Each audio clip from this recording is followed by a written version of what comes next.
We have Pinus Canariensis, one of our favorite introduced pines to California. They have flourished here. They're originally found, and only found originally, on the Canary Islands off the coast of Africa, 13 degrees above the equator. Volcanic islands, that's their origin. And so in California, they're completely at ease, a very comfortable climate zone for them, and they flourish here. They grow pretty fast, they reach great size and height and beauty and maturity, and they vary according to site conditions. They don't need a lot of care here. They do self-prune. They drop their own needles. Dead wood also will self-prune through the process of abscission. The tree will drop dead tissue as it accumulates.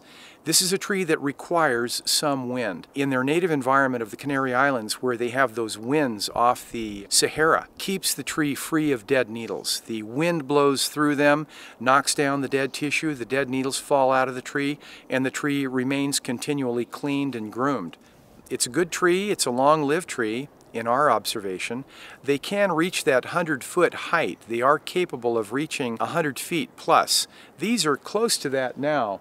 I would say this has got to be at least 90 feet tall, and the tree could still be said to be somewhat juvenile in form.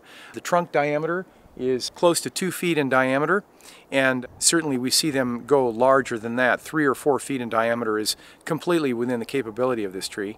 We have to choose our sites carefully if we're going to have such a dramatic and fine tree as this. Pluses are, it's an easy care tree. Very little additional irrigation is needed beyond normal rainfall of 19-20 inches. I think 15 to 30 inch rainfall, this tree is pretty happy in a site like that. Very little irrigation required, very little pruning required. You do have some needle cleanup if it's in an urban setting. They are going to drop some needles and some cones.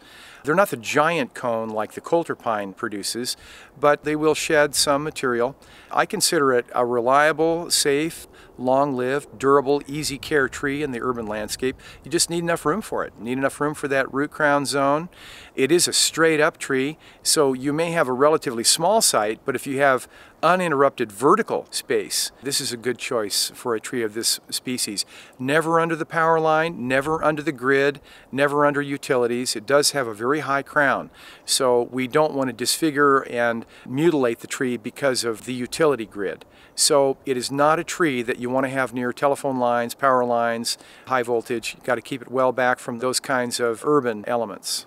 But a fine tree, a hardy tree, a pretty long-lived tree, and pretty easy to have too. They're also reliable. It's not a blow-down tree. They're strong in the ground, and an overall good introduction to California.